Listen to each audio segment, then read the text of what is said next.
For a while now, I've been making videos about British television, and basically, these videos have been new releases coming out about British television sets, TV shows, stuff like that. And I've really enjoyed doing that. But part of the thing that I missed, and I didn't know really how to implement this, was how do I talk about the programs that already had box sets out and shows and DVDs and Blu-rays out for a long time. And I think I came up with a reason and a way to do this that I was really actually happy with it. I've been doing these videos for a little while, since about 2019, and they're pretty straightforward review videos, and that is fine. In 2021, I had started a new series of videos called Doctor Who on BBC Video, and that really took off. At least as far as my numbers are concerned, it really took off, and it was a lot of fun to do for me. It's probably one of the most fun things that I can do. And the reason why Doctor Who and BBC Video has always been so much fun for me is simply because I was able to share my recollections with everybody about certain stories beyond just the VHS release, but also really look at all the wonderful stuff that came along with the VHS release, including all the information around their release and stuff. And it was really a lot of fun for me. And I realized, as much as I was enjoying making videos about the release of Tinker Tailor Soldier Spy or the Avengers Cybernaut trilogy or whatever you want to call it, one of the things I felt like was missing was just some of that fun and personality. And I really wanted to implement that in my videos going forward if I'm doing a non-Doctor Who, a non-Doctor Who release or something like that. So, what I've decided to do, and some of you who follow me on X or on Facebook or whatever might notice that I watch a TV series one at a time. I start from the beginning, go all the way through. And if you follow me on those social media outlets, you will see that I post a lot of radio times or TV times or interesting things as I'm making my way through the show. And at the time of recording, the show I'm currently watching is Lovejoy.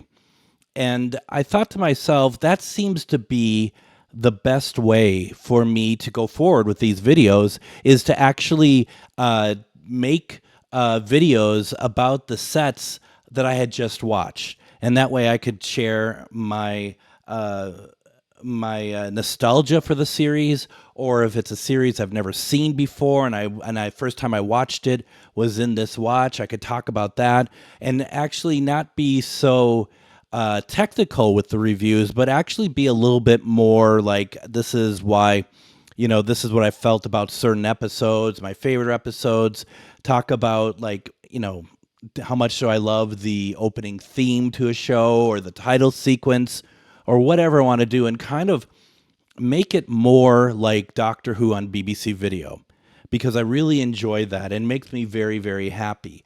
Now, I've had some people ask how I choose the shows that I watch, and I'm going to take you down a rabbit hole. And I just hope that you don't see me as such a sad individual by the time I'm done with this, because it's actually it's pretty involved. Let's just put it that way.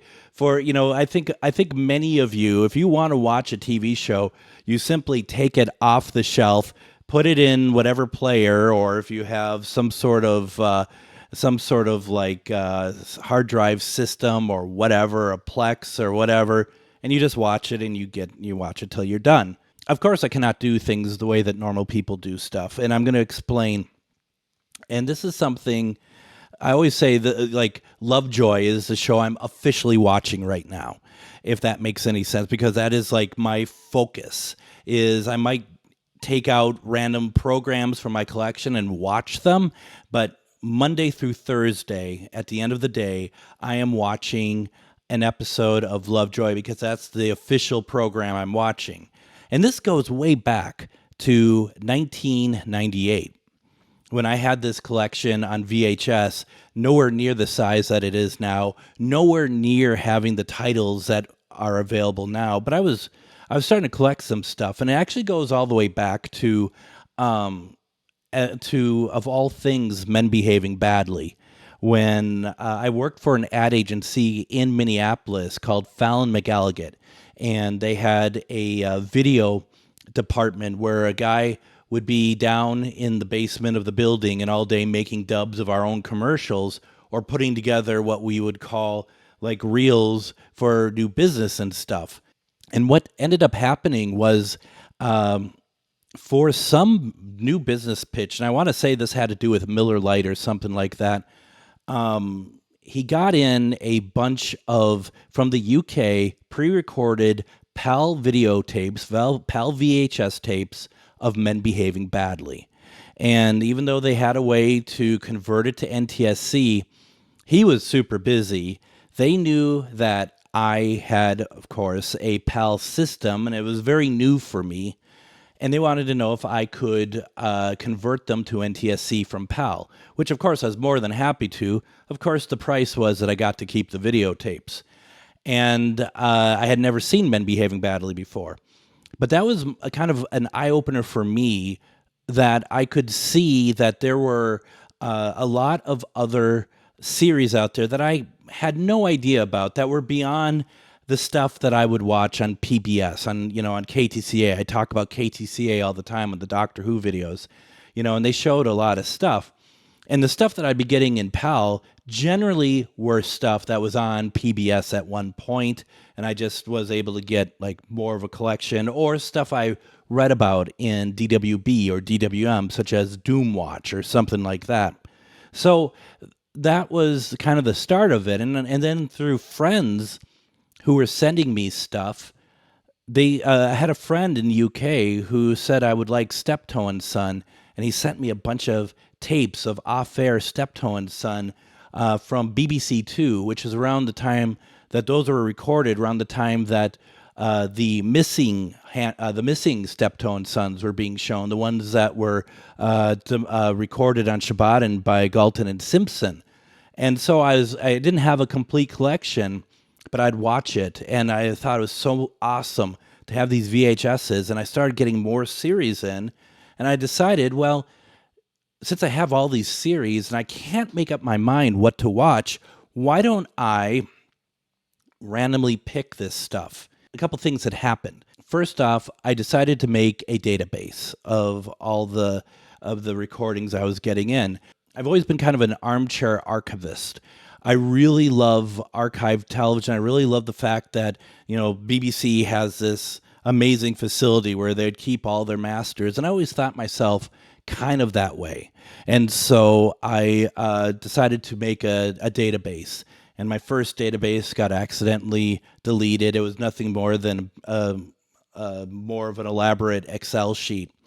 And I really created this real interesting database that has a pretty fun interface and images. And I know people out there now are saying, well, why don't you use DVD Profiler or something like that? And I built this database to exactly how I wanted it. And it runs reports exactly how I wanted to run.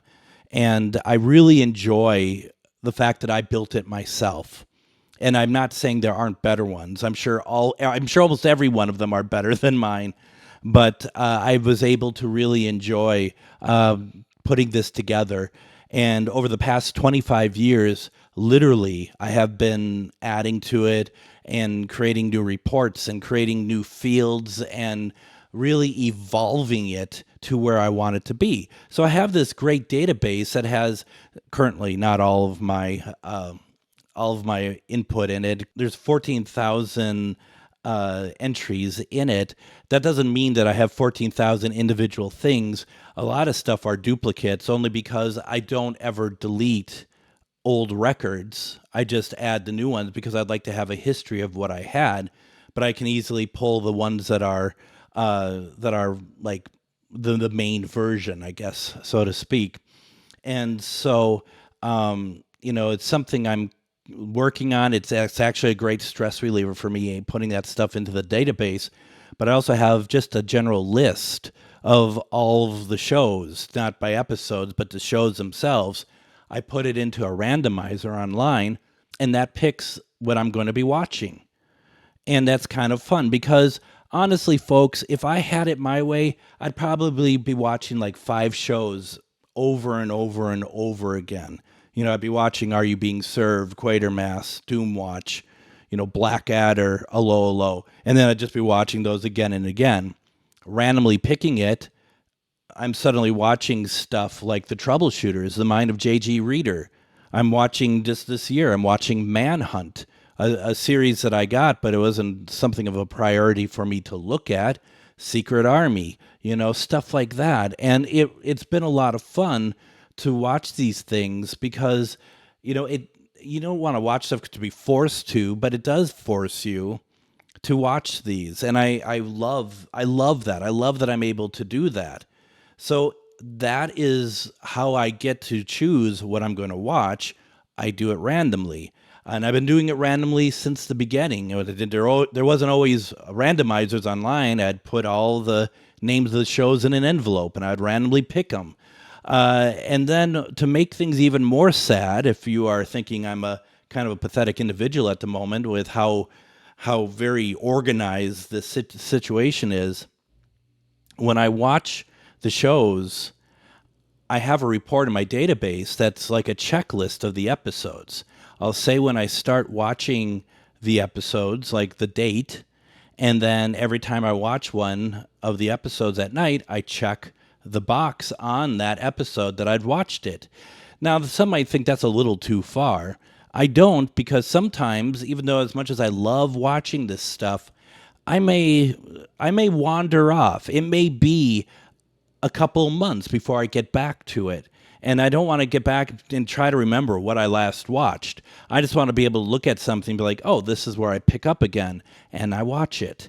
And if that's not bad enough, I actually also have a hard copy book of the stuff that I have in my database for easy reference. Sometimes I need to reference what I have.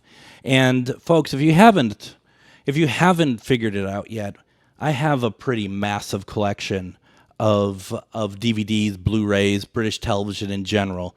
It's been such a big part of my life. It's everyone collects something. Everyone has a great hobby.